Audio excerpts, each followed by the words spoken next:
Hello guys. इससे previous lecture में हमने SN1 और SN2 रिएक्शंस डिस्कस की है। उसके एग्जांपल्स भी देखे हैं। SN रिएक्शन में कैसा रीअरेंजमेंट रिएक्शंस होती है कार्बोकैटायन के फॉर्मेशन के बाद, वो सारी बातें हम डिस्कस कर चुके हैं। और साथ ही साथ प्रीवियस लेक्चर में हमने comparison between the SN1 and SN2 reactions भी देखा है। तो आज के लेक्चर में हम एलिमिनेशन रिएक्शन डिस्कस करने वाले हैं। इस रिएक्शन में भी कार्बोकैटायन फॉर्म होते हैं, तो उनका कैसा रीअरेंजमेंट्स होगा वो भी हमको फिर से एक बार देखना पड़ेगा। एक्चुअली हमने देख चुका है, लेकिन मैं थोड़ा सा फास्ट लूंगा। उसी तरीके से कार्बोकैटायन जो होगा कि वो अगर प्राइमरी होगा तो वो सेकेंडरी में या टर्शरी में कन्वर्ट होना चाहेगा। अगर 4 मेंबर रिंग होगी तो वो 5 मेंबर रिंग में अगर होती है कन्वर्ट तो होना चाहेगी। ये सारी बातें हम आज के लेक्चर में डिस्कस करने वाले हैं एलिमिनेशन रिएक्शंस के साथ। तो यहाँ पे देखिए कि क्या होता है एलिमिनेशन रिएक्शन। एलिमिनेशन रिएक्शंस से आपसे नाम से ही एक आइडिया आती है कि कुछ ना कुछ तो रिएक्शन मॉलिक्यूल में से क्या एलिमिनेट हो रहा होगा, या तो एटम्स या फिर ग्रुप ऑफ एटम्स क्या हो रहे होंगे, एलिमिनेट्स हो रहे होंगे। तो केमिस्ट्री में देखिए कुछ ये पैरेट्स ऑफ केमिस्ट्री होते हैं in organic chemistry. In organic chemistry, जो ऑर्गेनिक केमिस्ट्री है उस ऑर्गेनिक केमिस्ट्री में क्या होते हैं, पैरेट्स ऑफ केमिस्ट्री। तो क्या होते हैं पैरेट्स ऑफ केमिस्ट्री, देख लीजिए यहाँ पे ऑर्गेनिक केमिस्ट्री में जो होते हैं उसे बोला जाता है पैरेट्स ऑफ केमिस्ट्री। जो उड़ के भाग जाए तोतों की तरह उसे बोला जाता है that is the parrots of chemistry. तो कौन कौन से पैरेट्स ऑफ केमिस्ट्री है, तो आप देखिए यहाँ पे सबसे पहला जो पैरेट्स ऑफ केमिस्ट्री है, जो बेस्ट पैरेट्स ऑफ केमिस्ट्री है वो नाइट्रोजन। जिस किसी भी में नाइट्रोजन अगर N2 फॉर्म होना अगर होगा तो वो आसानी से क्या होगा, वहां से एलिमिनेट हो जाएगा। जल्द से जल्द क्या हो जाएगा, फास्टली एलिमिनेट हो जाएगा नाइट्रोजन। किसी भी मॉलिक्यूल में नाइट्रोजन हो तो, या फिर यहाँ पे देख लिए नाइट्रोजन के अलावा कार्बन मोनोऑक्साइड हो, सॉरी कार्बन डाइऑक्साइड हो, कार्बन डाइऑक्साइड के अलावा दैट इज H2O हो, या फिर आयोडीन भी अगर होता है फॉर्म तो आयोडीन भी यहाँ से निकल के भाग जाएगा। नेक्स्ट है कार्बन मोनोऑक्साइड या फिर अमोनिया। तो ये सभी के सभी पैरेट्स ऑफ केमिस्ट्री कहला जाते हैं। इन्हें क्या बोलते हैं, that is the parrots of chemistry. जिस किसी भी रिएक्शन में ये अगर बनते हैं तो इजीली बन जाएंगे। जिस किसी भी रिएक्शन में अगर ये बनते हैं तो आसानी से निकल के रिएक्शन से भाग जाएंगे, जिसे हम क्या बोलोगे, that is the parrots of chemistry. देखिए एग्जांपल से जरिए समझते हैं। हमारे पास में मान लीजिए एक अल्कोहल है, that alcohol which is called as the ethyl alcohol. अगर मैं इथिल अल्कोहल को क्या करता हूँ, हिट करता हूँ, इथिल अल्कोहल को क्या करता हूँ, हिट करता हूँ, that's delta indicate that hit. ये डेल्टा जो है ये हिट का क्या है, हिट को दर्शाता है या रिप्रेजेंट करता है। तो इसमें से ये H2O निकल के भाग जाएगा, OH होगा तो H2O निकल के भाग जाएगा। तो इस तरीके से यहाँ पे क्या मिलेगा, एल्कीन मिलेगा और प्लस क्या मिलेगा, H2O मिलेगा। तो H2O यहाँ पे क्या हो गया, that is the parrots of chemistry. H2O क्या हो गया, पैरेट्स ऑफ केमिस्ट्री। या फिर यहाँ पे देख लीजिए एक और एग्जांपल से समझते हैं, आपको बेहतर समझ में आएगा। यहाँ पे मेरे पास क्या है, COOH है, यहाँ पे डबल बॉन्ड O है। अगर मैं इसको भी क्या करता हूँ, स्लाइटली हिट करता हूँ तो क्या हो जाएगा, इसमें से CO2 निकल जाएगा। क्या निकल जाएगा, CO2, क्योंकि इसमें एक कार्बन है, 2 ऑक्सीजन है, बाहर आसानी से CO2 है इसमें, तो निकल सकता है CO2। तो इसमें से CO2 अगर निकल जाए तो कुछ इस तरीके से हमको मिलेगा। यहाँ पे इस तरीके से, यहाँ पे होगा डबल बॉन्ड, यहाँ पे आ जाएगा H, यहाँ पे आ जाएगा और इस H2 निकल के चला जाएगा यहाँ से। तो मतलब ये हो जाएगा CO2, और CO2 को क्या बोलोगे आप, that is the parrots of chemistry. तो ऐसा मत करना कि जिसमें एक कंपाउंड होगा जिसमें 2 ऑक्सीजन नहीं होगे, एक ही ऑक्सीजन होगा, CO2 निकाल दोगे, नहीं, ऐसा नहीं करना है आपको। वहां पे थोड़ा सा आपको लॉजिकली भी सोचना है कि रिएक्टेंट मॉलिक्यूल में से क्या निकल सकता है। नहीं तो रिएक्शन मॉलिक्यूल में ऑक्सीजन ही नहीं है और आपने वाटर निकाल दिया तो ये क्या हो जाएगा, गलत हो जाएगा। तो ये बात आपको ध्यान में रखनी पड़ेगी। तो ये जो मॉलिक्यूल्स है, नाइट्रोजन है, कार्बन डाइऑक्साइड है, कार्बन मोनोऑक्साइड है, I2 है, अमोनिया है या वाटर है, इन्हें क्या बोला जाता है, पैरेट्स ऑफ केमिस्ट्री। जिस किसी भी रिएक्शन में ये अगर बनते हैं तो आसानी से बन जाएंगे और यहां से निकल के चले जाएंगे। अब नेक्स्ट देखिए कि इसी मॉलिक्यूल का या एटम्स का जो रिमूवल है from the compound, that reaction which is called as the, क्या बोला जाता है, एलिमिनेशन रिएक्शन। एटम्स और ग्रुप ऑफ एटम्स का, मान लीजिए जैसे X एंड Y एटम्स और ग्रुप ऑफ एटम है, तो वो रिएक्शन में से निकल रहे हैं, कंपाउंड में से निकल रहे हैं, और that reaction which is called as the elimination reaction. तो यहाँ पे देखिए एलिमिनेशन को समझते हैं कि कितने तरह का एलिमिनेशन रिएक्शंस होता है। जनरली 4 तरह का एलिमिनेशन रिएक्शंस होता है। जैसे कि फॉर एग्जांपल पहला जो है अल्फा एलिमिनेशन है, दूसरा जो है बीटा एलिमिनेशन है जिसको 1-2 एलिमिनेशन भी बोला जाता है, और तीसरा जो एलिमिनेशन है जिसको 1-3 एलिमिनेशन, देन 4 है 1-4 एलिमिनेशन। तो हमें इतनी दूर जाने की जरूरत नहीं है, हमें सिर्फ डिस्कस करना है अल्फा एलिमिनेशन क्या होता है और बीटा एलिमिनेशन क्या होता है। तो चलिए सबसे पहले यहाँ पे टाइप्स ऑफ एलिमिनेशन में, एलिमिनेशन रिएक्शंस में साथ ही साथ कुछ एग्जांपल भी बता देता हूँ कि देखिए पहला जो टाइप्स है एलिमिनेशन रिएक्शन का जिसका नाम है that's alpha elimination reaction. Which reaction? Alpha elimination reaction. तो मान लीजिए अल्फा एलिमिनेशन रिएक्शन में मेरे पास में एक कंपाउंड दिया है, जैसे कि कार्बन है, कार्बन के 2 बॉन्ड, और ये एक बॉन्ड जो है एक्स के साथ जुड़ा है, दूसरा बॉन्ड जो है ये वाई के साथ जुड़ा है। मतलब हमको यहाँ से रिएक्शन में से क्या रिमूव करना है? एक्स एंड वाई रिमूव करना है। क्या रिमूव करना है? एक्स एंड वाई रिमूव करना है। अगर मैं एक्स एंड वाई अगर रिमूव करूंगा तो देखिए पहले मैं जो एक्स जो रिमूव कर रहा हूं वो जिस कार्बन को अटैच है, मान लीजिए एक्स अगर फंक्शनल ग्रुप हो जाए तो एक्स जिस कार्बन को अटैच होता है उसे बोला जाता है अल्फा कार्बन। क्या बोलते हैं उसे?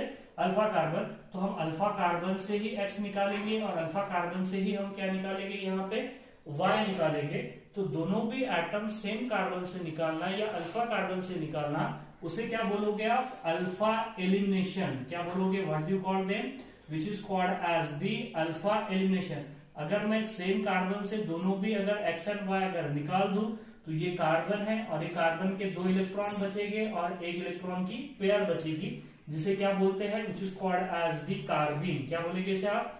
कार्बीन बोलेंगे। जैसे कि और एक प्रैक्टिकल एग्जांपल लेके चलते हैं, जैसे कि फॉर एग्जांपल मेरे पास में यहाँ पे देख लीजिए, यहाँ पे KOH है। क्या है? KOH है, और KOH किसके साथ में रिएक्ट हो रहा है? क्लोरोफॉर्म के साथ में रिएक्ट हो रहा है। क्लोरोफॉर्म के साथ में अगर रिएक्ट होगा तो क्या बनेगा? यहाँ पे आपको पता है CCl2 दैट इज कार्बिन बनेगा, डाइक्लोरोकार्बिन। डाइक्लोरोकार्बिन प्लस KCl क्या बनेगा? KCl, और प्लस क्या मिलेगा आपको यहाँ पे? H2। तो एक्चुअल में रिएक्शन हो कैसी रही है? ये रिएक्शंस हो कैसी रही है? एक्चुअल में देखिए ये जो रिएक्शंस है जो एक्चुअली रिमर टाइमर रिएक्शन में इस तरीके की स्टेप होती है। तो सबसे पहले क्या होता है कि ये जो K है ये K प्लस है, और ये जो OH है ये OH क्या है? यहाँ पे माइनस है। तो ये K प्लस और ये OH माइनस, ठीक है। तो ये जो OH माइनस है, OH माइनस है, ये सबसे पहले किसके ऊपर अटैक करता है? इस तरीके से क्लोरोफॉर्म के ऊपर। देख लीजिए ये क्या है? यहाँ पे क्लोरोफॉर्म है। तो ये अपने इलेक्ट्रॉन किसको देगा? हाइड्रोजन को। ये हाइड्रोजन यहाँ से निकल के भाग जाएगा।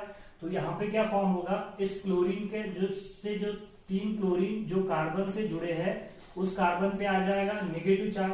अब क्लोरीन यहाँ से देखिए ये जो है ये नेगेटिव चार्ज आने की वजह से ये बॉन्ड पेयर में और ये इलेक्ट्रॉन पेयर में रिपल्शन होगा। तो ये जो इलेक्ट्रॉन जो पेयर है इस क्लोरीन को यहाँ से निकलने के लिए क्या कर देगी? मजबूर कर देगी। अगर मजबूर कर देगी तो यहाँ पे क्या बोलोगे आप? -Cl। और इस तरीके से यहाँ पे कार्बन के ऊपर एक पेयर रहेगी इस तरीके से, और ये हो जाएगा CCl2 that is the CCl2। इसको क्या बोलोगे आप? That is dichlorocarbon. डाइक्लोरोकार्बन। इस तरीके से ये जो रिएक्शंस है इस रिएक्शन को बोला जाता है अल्फा एलिमिनेशन रिएक्शन। और भी अगर अल्फा एलिमिनेशन रिएक्शन अगर समझना है दूसरा एग्जांपल से भी समझ सकते हैं हम। यहाँ पे देख लीजिए मेरे पास अगर मान लीजिए CCl4 है। क्या है? CCl4 that is carbon tetra chloride. अगर मैं इस कार्बन टेट्रा क्लोराइड पे दैट इज फिनिल लिथियम की अगर एक्शन करता हूं, सेम कार्बन से हमको क्या करना है? 2 एटम्स को क्या करना है? एलिमिनेट करना है। अगर सेम एटम से दो एटम्स सेम एटम से अगर हम 2 एटम्स को एलिमिनेट करते हैं तो उसे बोला जाता है अल्फा एलिमिनेशन रिएक्शन। अब मेरे पास में यहाँ पे देख लीजिए ये जो है लिथियम है, इलेक्ट्रोपॉजिटिव एलिमेंट है। तो ये कार्बन पे क्या आ जाएगा? ये फिनिल वाले कार्बन पे आ जाएगा नेगेटिव चार्ज। तो यहाँ के 2 Cl जो है वो किसके? एक Cl, पहला Cl ये किसके साथ में कंबाइन होगा? इसके साथ में कंबाइन होगा। पहला Cl लिथियम के साथ में कंबाइन होगा और दूसरा Cl किसके साथ में होगा? पीएच के साथ में कंबाइन होगा। तो यहाँ पे हमको मिलेगा फिर से यहाँ पे क्या मिलेगा? CCl2 जो कि क्या हो जाएगा? डाइक्लोरोकार्बिन, और एक मिलेगा आपको that is the PHCl that is the chlorobenzene बोलते हैं जिसको, और प्लस क्या मिलेगा यहाँ पे? LiCl। क्या मिलेगा? LiCl। तो इस रिएक्शन को क्या बोला जाता है?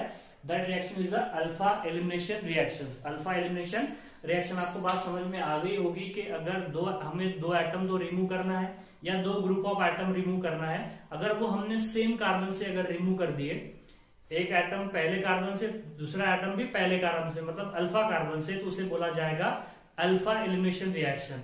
अगर हमने दो एटम तो हमें रिमूव करना है एलिमिनेशन रिएक्शन में, अगर एक एटम पहले कार्बन से और दूसरा एटम दूसरे कार्बन से, मतलब उसके एडजेसेंट कार्बन से, मतलब बीटा कार्बन से अगर हमने निकाला तो उसे बोलोगे बीटा एलिमिनेशन रिएक्शन। अगर हम पहला एटम पहले कार्बन से निकालोगे और दूसरा एटम्स अगर तीसरे कार्बन से अगर हमें निकालना है तो उसे बोलोगे 1,3 एलिमिनेशन रिएक्शन। अगर पहले कार्बन से पहला एटम निकालोगे और चौथे कार्बन से दूसरा एटम निकालोगे तो उसे क्या बोलोगे 1,4 एलिमिनेशन रिएक्शन। तो आपको बात समझ में आ गई होगी। हम यहाँ पे बीटा एलिमिनेशन रिएक्शन डिस्कस करने वाले हैं। बीटा एलिमिनेशन रिएक्शंस जो कि हमारे सिलेबस में ही है, उसमें भी E1 reaction, E2 reaction, E1CB reaction, ये सारी रिएक्शन हम डिस्कस करने वाले हैं। तो आप जल्दी से स्क्रीनशॉट लीजिएगा, हम आगे बढ़ते। Next beta elimination reactions. अब देखिए यहाँ पे हमने अल्फा एलिमिनेशन में देखा है कि सेम कार्बन एटम से ही हमने क्या निकाला था, दो atom X and Y eliminate किया था, तो उसे बोला है अल्फा एलिमिनेशन रिएक्शन। अब बीटा एलिमिनेशन रिएक्शन को समझते हैं। यहाँ पे देख लीजिए आप, मेरे पास में इस तरीके से कार्बन है, इस कार्बन के टोटल कितने बॉन्ड है, 4 बॉन्ड है। उसको एक अटैच कार्बन है, उसके भी कितने बॉन्ड है, यहाँ पे 4 बॉन्ड है, ठीक है। अब यहाँ पे मान लीजिएगा मेरे पास इस कार्बन को यहाँ पे X अटैच है, या हम हाइड्रोजन ले लेंगे, दैट इज Br ले लेंगे, और इस दूसरे कार्बन को क्या अटैच है, यहाँ पे हाइड्रोजन अटैच है, ठीक है। तो अब क्या होगा, यहाँ पे देखिए सबसे पहले यहाँ पे मैं हाइड्रोजन जो है जिस कार्बन को अटैच है उसे नाम दे देता हूँ, that is the functional group. जिस कार्बन को अटैच है यहाँ पे उसे नाम दे देता हूँ, that's carbon which is the alpha carbon. अब अल्फा कार्बन से ही हमें यहाँ से क्या निकालना है, Br निकालना है। लेकिन इस कार्बन से Br निकालना है तो इसके पास अगर हाइड्रोजन हो भी तो उस कार्बन से हाइड्रोजन हमें नहीं निकालना है, उसके एडजेसेंट कार्बन से निकालना है। मतलब कौन सा कार्बन, बीटा कार्बन। बीटा के आगे आपको बताया जिस कार्बन को फंक्शन ग्रुप अटैच होता है उसे कहते हैं अल्फा कार्बन। उसके बाद का कार्बन बीटा कार्बन, उसके बाद का गामा कार्बन, देन डेल्टा, ईटा। आगे हमको इतनी की कोई जरूरत नहीं है। अब यहाँ पे समझते हैं कि हमें क्या करना है, इस Br को निकालना है और इस H को निकालना है, ठीक है। तो यहाँ पे देख लीजिए एक आधा, यहाँ से हमने सबसे पहले हमने क्या निकाले, Br निकाले। Br निकल के यहाँ से चले गया। अगर Br निकल के चला गया तो यहाँ पे आ जाएगा कार्बोकैटायन, और एक आधा बेस आएगा जो अपने इलेक्ट्रॉन किसको, हाइड्रोजन को डोनेट करेगा, और ये हाइड्रोजन का जो बॉन्ड है यहाँ पे जाके क्या हो जाएगा, शिफ्ट हो जाएगा। तो मैकेनिज्म बताऊंगा आपको। यहाँ पे देखिए कि यहाँ पे हमने दोनों एटम्स निकाल दिए। पहले कार्बन से हमने क्या निकाला है, अल्फा कार्बन से Br निकाला है, दूसरे कार्बन से BH के साथ, B के साथ में, बेस के साथ में हाइड्रोजन एक्स्ट्रा हो गया, निकल के भाग गया, उसका बॉन्ड यहाँ पे आ गया। तो यहाँ पे क्या हो जाएगा, इस कार्बन और ये कार्बन के दो बॉन्ड, नीचे का बॉन्ड तो टूट गया और यहाँ पे एक डबल बॉन्ड बन गया, और ये कार्बन और यहाँ पे इसके ये इस तरीके से दो बॉन्ड। अब देखिए यहाँ पे ये जो दैट इज द बेस था वो किसके साथ में कंबाइन हो गया, हाइड्रोजन के साथ में, और प्लस क्या मिला है यहाँ पे हमको, Br माइनस या Br नेगेटिव हो गया, Br नेगेटिव। तो देखिए इस रिएक्शन में हमने अल्फा कार्बन से हेलोजन को निकाला है, बीटा कार्बन से हाइड्रोजन को निकाला है। So that elimination reaction which is called as the which elimination reaction, alpha beta elimination reaction भी बोलते हैं। लेकिन हम hydrogen atom strictly beta carbon से निकाल रहे हैं, इसलिए इसको क्या बोला जाता है, that is the beta elimination reaction. कौन सी रिएक्शन बोलोगे, बीटा एलिमिनेशन रिएक्शन। और बीटा एलिमिनेशन रिएक्शन होने के बाद जो कंपाउंड बनते हैं उसे कहते हैं that is the alkene, which is called as which alkene, alkene बोलोगे। और ये अल्कीन कैसे होते हैं, मोस्ट स्टेबल।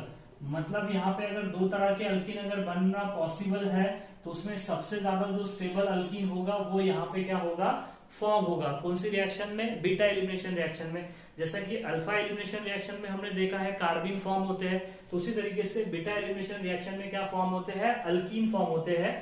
जो अल्कीन कैसे हो, मोस्ट स्टेबल हो। तो यहाँ पे स्टेबिलिटी ऑफ अल्कीन भी देख लेते हैं कि क्या होती है स्टेबिलिटी ऑफ अल्कीन। तो देखिए यहाँ पे जो स्टेबिलिटी है किसकी, अल्कीन की, स्टेबिलिटी ऑफ अल्कीन, जो स्टेबिलिटी ऑफ अल्कीन है वो डायरेक्टली प्रोपोर्शनल होती है किसके, that is the number of alpha hydrogen atom. Which hydrogen atom, number of alpha hydrogen atom, या बोलोगे आप number of allylic hydrogen atom, या number of hyperconjugated hydrogen atom. तो ये फॉर्मूला आपने ध्यान में रखना है कि स्टेबिलिटी ऑफ अल्कीन डिपेंड करती है किसके ऊपर, number of alpha hydrogen atom. जिस किसी भी अल्कीन में number of alpha hydrogen atom ज्यादा होंगे वो अल्कीन क्या होगा, ज्यादा स्टेबल होगा। अगर मान लीजिए मेरे पास में एक अल्कीन दिया हुआ है, आप देखो समझ में आएगा आपको, इस तरीके से देख लीजिए, CH3 बॉन्ड C और यहाँ पे क्या हो जाए CH3, यहाँ पे हो जाए डबल बॉन्ड और यहाँ पे हो जाए CH3 और यहाँ पे भी हो जाए CH3। तो ये वाला जो अल्कीन है ये ज्यादा स्टेबल रहेगा that this alkyne, that is CH3 bond double bond C और यहाँ पे क्या हो जाए CH3 और यहाँ पे क्या हो जाए H हो जाए। और ये वाला जो अल्कीन है, ये वाला अल्कीन क्या होगा, ज्यादा स्टेबल होगा ये वाले अल्कीन से। देखिए आप CH3 बॉन्ड C और यहाँ पे होगा CH3 डबल बॉन्ड क्या हो जाए CH2। और ये वाला जो अल्कीन है ये ज्यादा स्टेबल होगा किससे, देखिए यहाँ पे वो होगा CH3 bond CH double bond CH और यहाँ पे हो जाए CH3। और ये वाला जो अल्कीन है ये ज्यादा स्टेबल होगा किससे, than this CH3 bond CH double bond CH और यहाँ पे क्या हो जाए CH3। और ये वाला अल्कीन ज्यादा स्टेबल होगा CH2 डबल बॉन्ड CH2 से। ठीक है, क्यों ऐसा स्टेबिलिटी की ऑर्डर होगी, देखिए अगर यहाँ पे जो ज्यादा स्टेबल अल्कीन बनेगा वो यहाँ पे क्या होगा, फॉर्म होगा अकॉर्डिंग टू दी सेडजिस रूल। और सेडजिस रूल क्या कहता है कि जिसमें number of alpha hydrogen atom ज्यादा होंगे उस अल्कीन की स्टेबिलिटी क्या होगी, ज्यादा होगी। तो हम चेक कर लेते हैं इसमें number of alpha hydrogen atom कितने। तो देखिए ये तो यहाँ पे हमने इसको प्रिंसिपल फंक्शनल ग्रुप मानते हैं, अल्कीन को क्या माना जाता है, प्रिंसिपल फंक्शनल ग्रुप माना जाता है। तो उससे जो लगा हुआ जुड़ा हुआ जो कार्बन है वो अल्फा कार्बन हुआ। तो ये अल्फा कार्बन, ये अल्फा कार्बन, ये भी अल्फा कार्बन, ये भी अल्फा कार्बन, और 4 अल्फा कार्बन के पास, एक अल्फा कार्बन के पास 3 अल्फा हाइड्रोजन एटम है। तो इस कंपाउंड में टोटल कितने अल्फा हाइड्रोजन एटम है, that is 12 alpha hydrogen atom. इसमें देखोगे 3 और 3 दैट इज 6 और 3 9, इसमें टोटल 9 अल्फा हाइड्रोजन एटम है। उसके बाद में अगर आप देखोगे कि इसमें टोटल कितने हैं, 3 और 3 that is 6 alpha hydrogen atom. ये नहीं, ये तो प्रिंसिपल फंक्शन ग्रुप माना जाएगा। ठीक है, इसमें टोटल कितने अल्फा हाइड्रोजन एटम हो गए, 6 अल्फा हाइड्रोजन एटम हो गए। इसमें देख लो 3 और 3 6, इसमें भी कितने अल्फा हाइड्रोजन एटम हो गए, 6 अल्फा हाइड्रोजन एटम हो गए। और इसमें कितने हैं, 3 और 3 6, तो 6, इसमें भी टोटल कितने अल्फा हाइड्रोजन एटम हो गए, बोलिए, that is 6 alpha hydrogen atom. अब यहाँ पे देखिए, यहाँ पे that is 0 alpha hydrogen atom, 0 alpha hydrogen atom, यहाँ पे तो कोई अल्फा हाइड्रोजन एटम ही नहीं है। तो ये बात तो हमको समझ में आ रही है कि जिसमें सबसे ज्यादा अल्फा हाइड्रोजन एटम होंगे वो ज्यादा स्टेबल रहेगा, क्योंकि उसका हाइपर कॉन्जुगेटिव स्ट्रक्चर ज्यादा हो गया। और आपको पता है हाइपर कॉन्जुगेशन में हमने पढ़ा है कि जिसके ज्यादा हाइपर कॉन्जुगेटिव स्ट्रक्चर होंगे उतना ज्यादा वो कंपाउंड क्या होगा, स्टेबल होगा। इसमें देखो हाइपर कॉन्जुगेटिव हाइड्रोजन कितने हैं, टोटल 12 है, इसमें 9 है, इसमें 6 है, इसमें 6 है, इसमें 6 है, और इसमें कितने हैं, 0 है। तो अब ये बात ये आती है कि इसमें 6 अल्फा हाइड्रोजन एटम है, इसमें भी 6 अल्फा हाइड्रोजन एटम है, इसमें भी 6 अल्फा हाइड्रोजन एटम है। तो पहले इस दो को डिस्कस कर लेते हैं, जो आखिर वाले जो 2 है उसमें देख लेते हैं कि 6 alpha hydrogen atom, 6 alpha hydrogen atom. तो यहाँ पे देखिए कि ये जो अल्कीन है इसे बोला जाता है ट्रांस, क्या बोलते हैं इसे, ट्रांस अल्कीन। ये जो देख रही है यहाँ पे आपको दिख रहा है साफ साफ कि यहाँ पे जो अल्कीन है इसमें 6 अल्फा हाइड्रोजन एटम तो है, लेकिन ये जो अल्कीन है ये कैसा है, ट्रांस आइसोमर है। और ये जो अल्कीन है यहाँ पे दिख रहा है आपको, ये कैसा आइसोमर है, सिस आइसोमर है। तो आपको पता है सिस में क्या होता है, सेम एटम सेम साइड में होते हैं, ज्योमेट्रिकल आइसोमर में हमने डिस्कस किया है। और ट्रांस में क्या होता है, अब सेम एटम अपोजिट साइड होते हैं, अपोजिट साइड होने की वजह से यहाँ पे अपोजिट साइड होने की वजह से उनमें रिपल्शन कम होगा, सेम साइड होने की वजह से रिपल्शन ज्यादा होगा, repulsion increases, stability decreases, that's why trans is more stable than that of the cis, trans is more stable than that of the cis. तो ये बात तो आपको समझ में आ गई होगी कि ये ट्रांस जो 6 कार्बन वाला है ये भी 6 कार्बन वाला है, तो 6 कार्बन वाला ट्रांस ज्यादा स्टेबल रहेगा than that of that 6 carbon वाला सिस से, क्योंकि सिस में स्टेबिलिटी डिक्रीज हो जाती है due to the repulsion.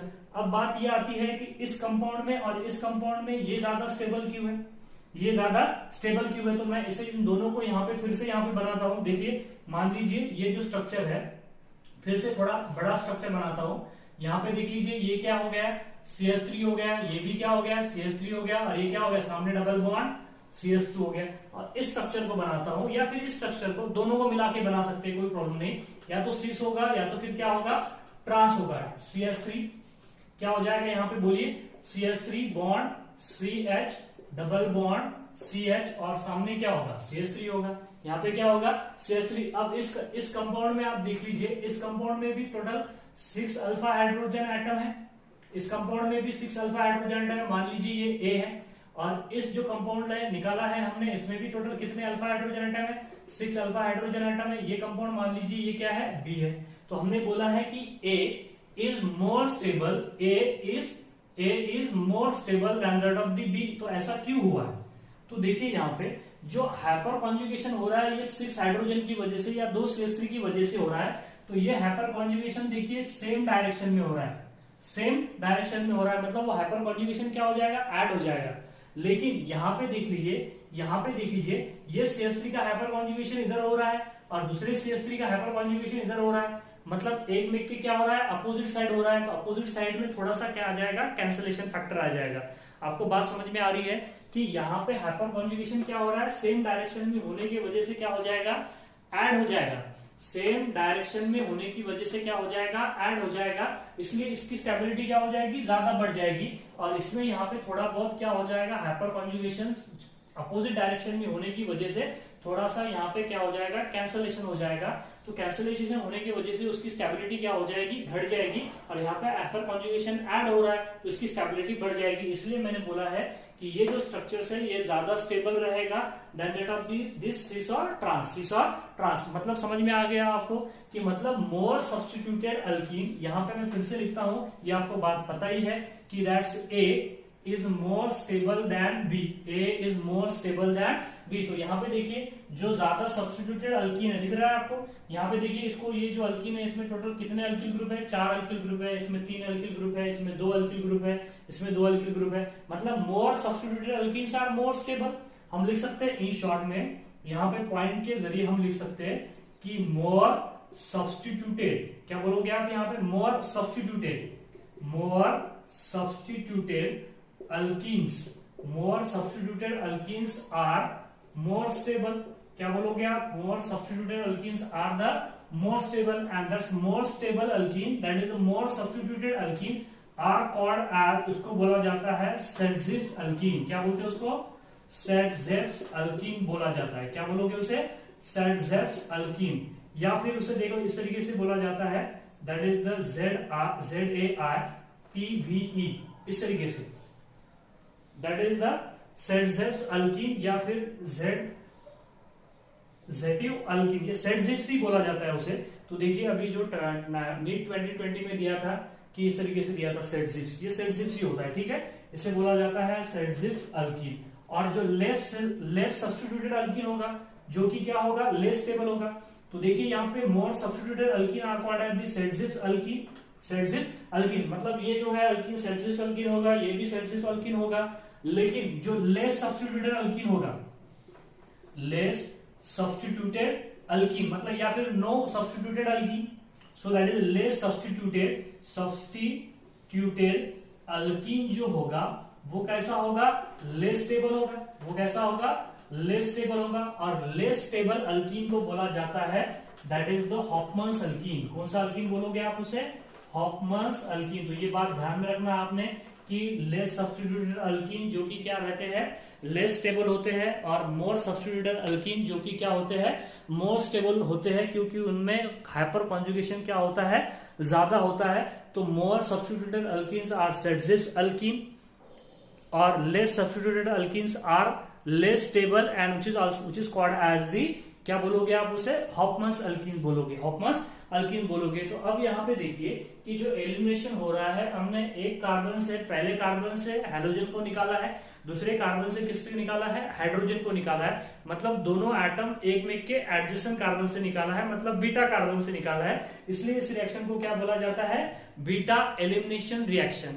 What do call, that is a beta elimination reaction. तो अब देखिए यहाँ पे बीटा एलिमिनेशन रिएक्शन कराने के हमारे पास में 3 तरीके हैं। बीटा एलिमिनेशन रिएक्शन कराने के हमारे पास में कितने तरीके हैं, 3 तरीके। पहला तरीका देखिए, देखिए पहला तरीका क्या होगा कि रिएक्शन किस तरीके से होगी, सबसे पहले Br निकल के भाग जाए, एक पहला तरीका हो जाए। बाद में फिर उसके बाद में हाइड्रोजन Br बोले मैं तो निकल गया, अब तू भी निकल वहां से। तो सबसे पहले Br निकल के चले गए, एक ये तरीका हो गया। उसके बाद में हाइड्रोजन निकल जाए, दूसरा तरीका क्या होगा कि सबसे पहले कौन निकल जाए, हाइड्रोजन निकल जाए, और Br को बोले अब तू भी निकल जा बेटा, तो वहां पे दूसरा तरीका क्या हो गया, हाइड्रोजन निकल जाए।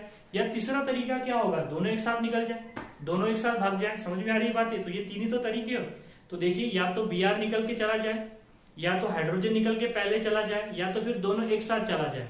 तो अगर Br या हैलोजन या फंक्शनल ग्रुप या लिविंग ग्रुप अगर पहले चला जाए तो उसे बोला जाता है इवन रिएक्शंस। क्या बोलते हैं उसे? E one reaction. अगर हाइड्रोजन पहला चला जाए तो उसे बोलते हैं even CB reaction, that is the elimination first order conjugate based reaction. Beta elimination के ही टाइप्स है, और दोनों एक साथ चला जाए तो उसे बोला जाता है E2 रिएक्शन। कौन सी रिएक्शन? E2 रिएक्शन हम देखने वाले हैं। अब जल्दी से स्क्रीनशॉट लीजिएगा।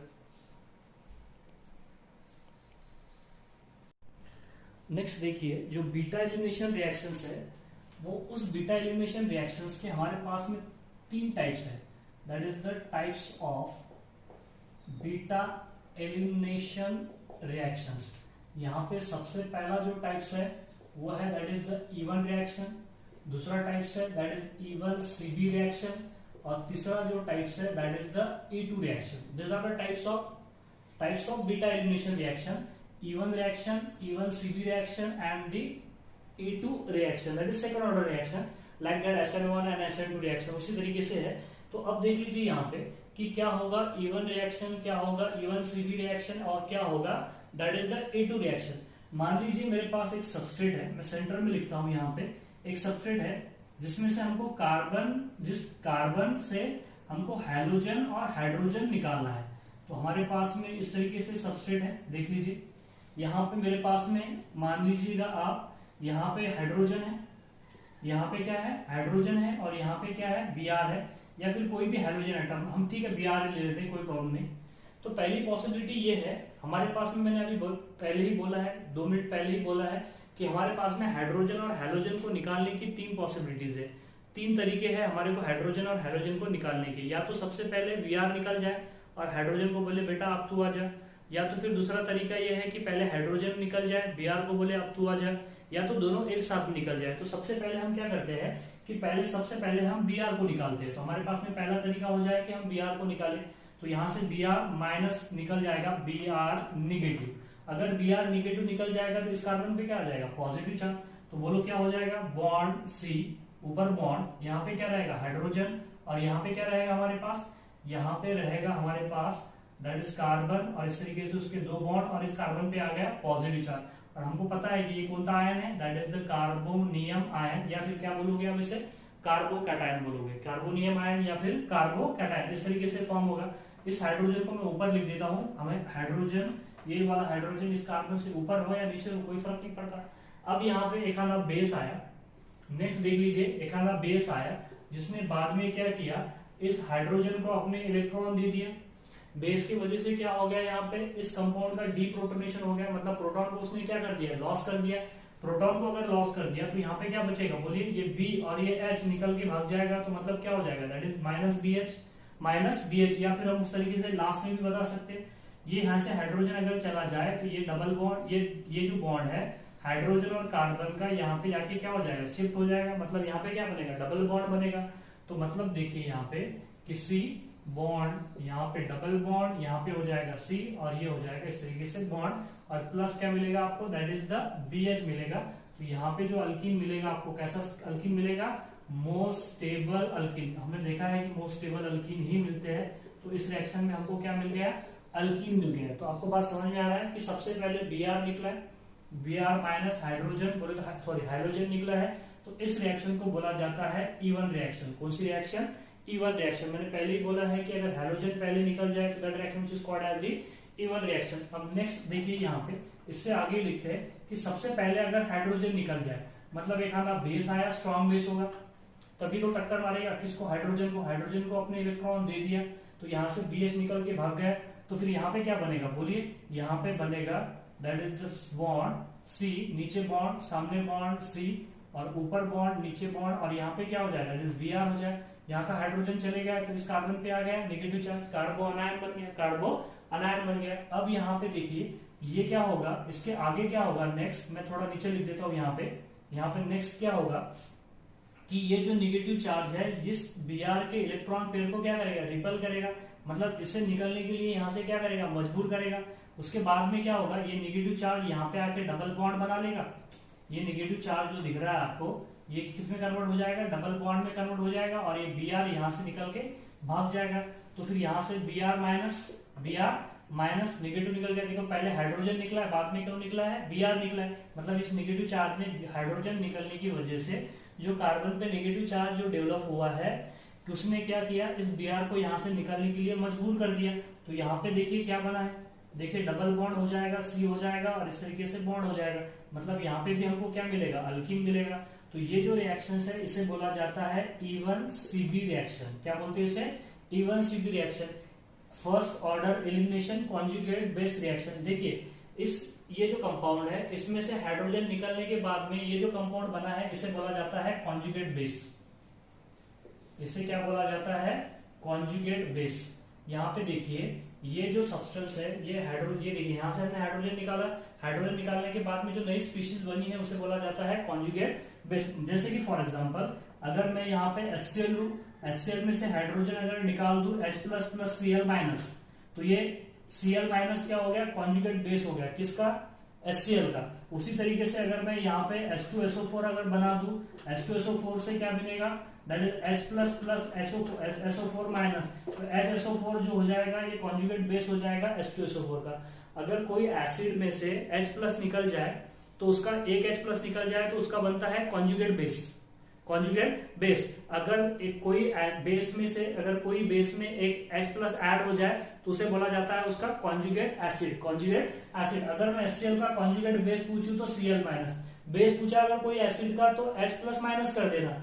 अगर कोई बेस का कॉन्जुगेट एसिड पूछा है, मतलब ये Cl जो है माइनस ये बेस है, इसका अगर कॉन्जुगेट बेस अगर पूछ रहे हैं आपको तो क्या लिखोगे आप, यहाँ पे एक H+ क्या कर दोगे, उसमें ऐड कर दोगे। मतलब समझिएगा, मैं अच्छे से बता देता हूं। अगर आपको क्या पूछा गया, कॉन्जुगेट एसिड, देखिए यहाँ पे क्या पूछा गया, कॉन्जुगेट कोई भी सब्सटेंस का, कोई भी एसिड का, आपको सबसे पहले देखिए अगर कॉन्जुगेट बेस पूछा गया, क्या पूछा गया, कॉन्जुगेट बेस। अगर कॉन्जुगेट बेस पूछा गया तो सीधा सीधा क्या कर दोगे आप, उसमें से H+ कर दोगे, H+ कर दोगे, H+ निकल जाएगा, कॉन्जुगेट उसे बोलोगे आप कॉन्जुगेट बेस। मतलब समझिएगा, मतलब क्या होगा, अगर आपको कॉन्जुगेट बेस पूछा है, अगर HCl का आपको कॉन्जुगेट बेस पूछा है तो आप क्या बोलोगे, दैट इज H+ निकाल दोगे उसमें, दैट इज Cl-। तो Cl- is the conjugate base of HCl। और दूसरी फिनोमेना, दूसरी टर्म्स है यहाँ पे देखिए कॉन्जुगेट एसिड, और कॉन्जुगेट एसिड क्या होगा, इसके अपोजिट होगा। एसिड में क्या करना है, आपको ऐड करना है, एसिड में क्या करना है, यहाँ पे ऐड करना है, add the H+ ion, add the H+ ion, तो वो क्या हो जाएगा, कॉन्जुगेट एसिड हो जाएगा। मतलब समझिएगा, अगर मैं आपसे अगर HSO4 निगेटिव का अगर कॉन्जुगेट एसिड पूछ लूं तो आप क्या करोगे, इसमें HSO4 माइनस में H+ क्या कर दोगे, ऐड कर दोगे, तो यहाँ पे क्या हो जाएगा, that is the H2SO4, H2SO4। Simple thing है, कई बार CD लेवल में ये क्वेश्चंस पूछे जाते हैं कि HCl का कॉन्जुगेट बेस बताओ, बेस पूछा है तो H+ कर देना, बेस माइनस, एसिड पूछा है तो ऐड कर देना, बस मामला खल्लास, ठीक है। कॉन्जुगेट बेस तो माइनस H+, कॉन्जुगेट एसिड तो प्लस ऐड H+, समझ में आ गई बात आपको।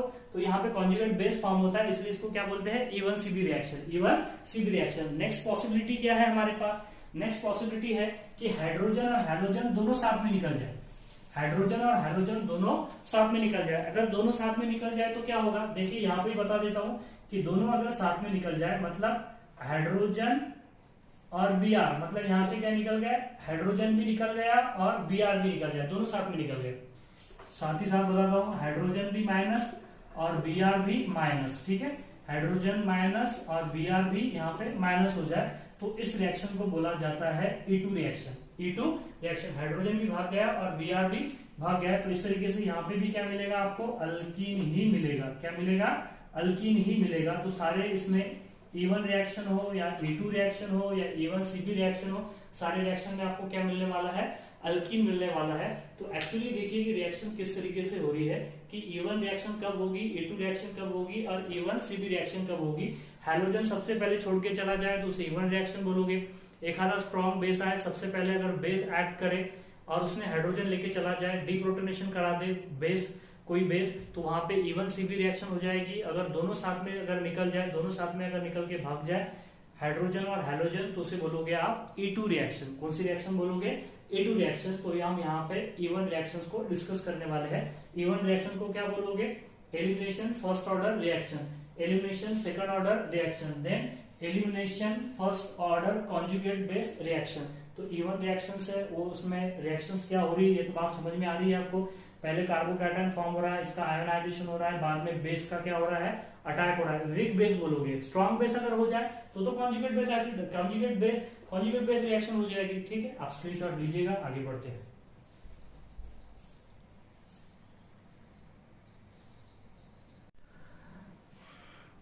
Next first order elimination reaction देखिए। और first order reaction elimination reaction में सबसे पहले कौन निकल जाएगा? हैलोजन एटम निकल जाएगा। ठीक है, तो देखिए, और बाद में बेस का क्या होगा? वीक बेस का क्या होगा?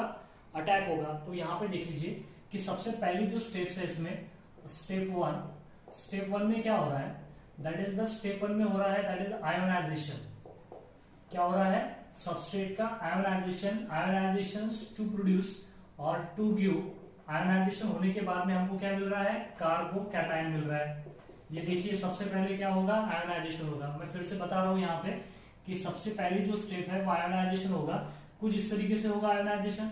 यहाँ पे मेरे पास में कार्बन है, ये उसके टोटल 4 बॉन्ड है, दूसरा कार्बन है, दूसरे कार्बन से हाइड्रोजन Br अटैच है, और पहले कार्बन से मतलब दूसरे हाइड्रोजन कार्बन से हाइड्रोजन अटैच है।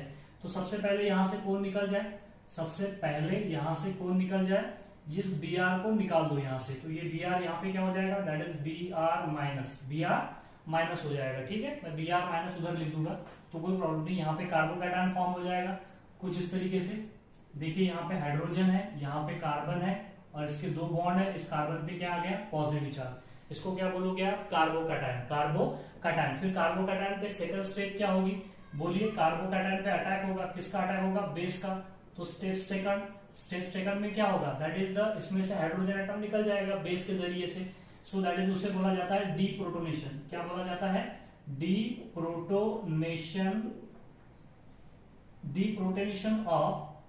deprotonation of this compound or carbocation by a base, that base which is called as the which base? weak base। Generally कौन से बेस होते हैं? weak base। और weak base आपको पता है जनरली कहां से आते हैं? सॉल्वेंट से ही आते हैं। कहां से आते हैं weak base? सॉल्वेंट से। जैसे कि हमने SN1 रिएक्शन में देखा है कि सॉल्वेंट से ही हम weak base इस्तेमाल करते हैं। E one reaction is similar to the SN1 reaction. SN1 reaction में भी कार्बोकैटायन फॉर्म हुआ था, उसी तरीके से यहाँ पे भी कार्बोकैटायन फॉर्म हुआ। सो दैट इज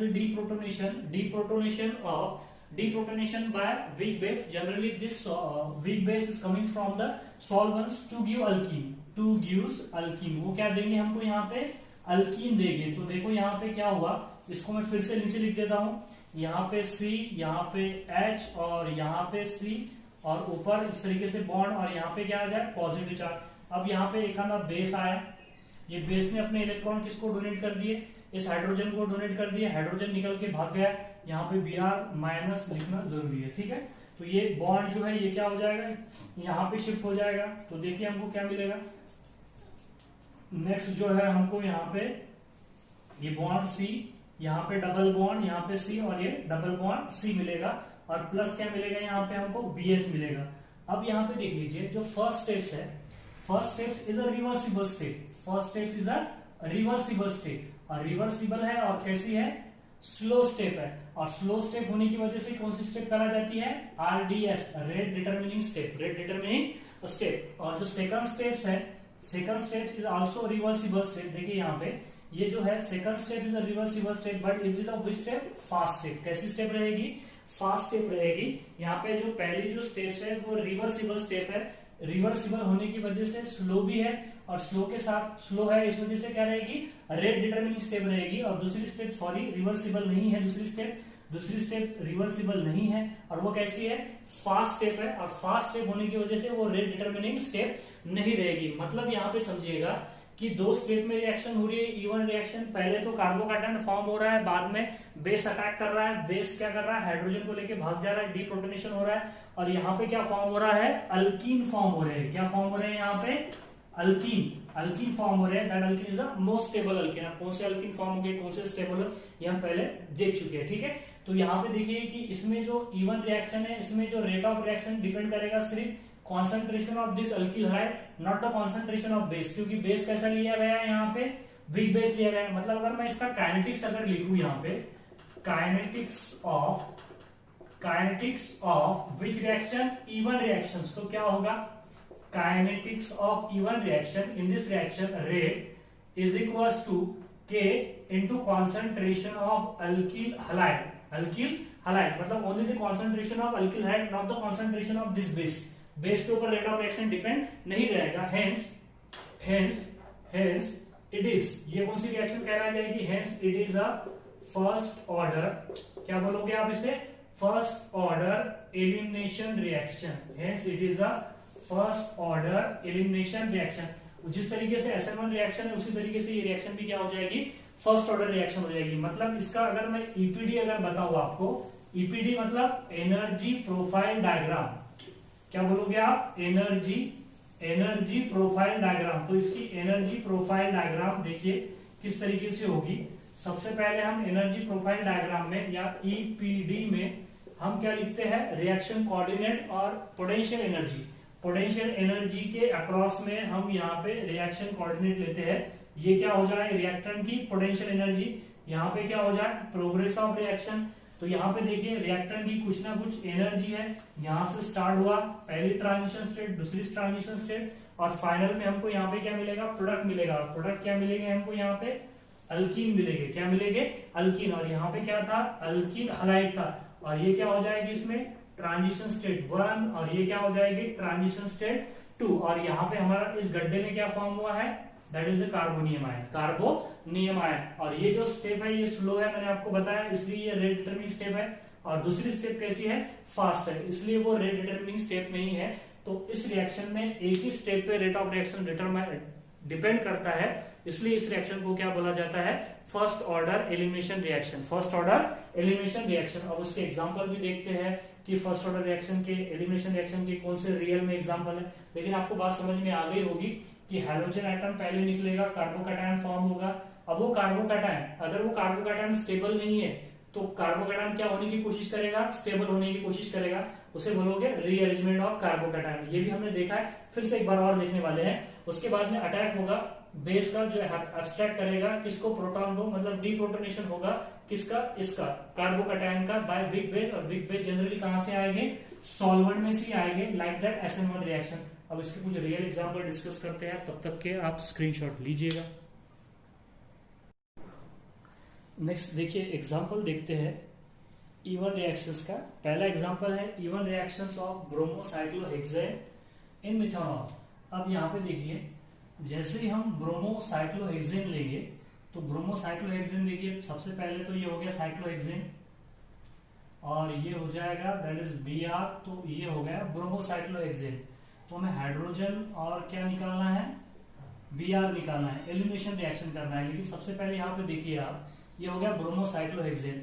जैसे ही इस मीडियम में आएगा, मतलब कौन से मीडियम में आएगा, that is CH3 bond OH, और यहाँ पे हमने क्या लिया है, डेल्टा लिया है, दैट इज डेल्टा मतलब हिट किया है। मिथेनॉल में बोला है तो दैट इज मिथेनॉल क्या हो जाएगा, that is CH3 bond OH हो जाएगा, उसको क्या बोलोगे आप, दैट इज द मिथेनॉल बोलोगे।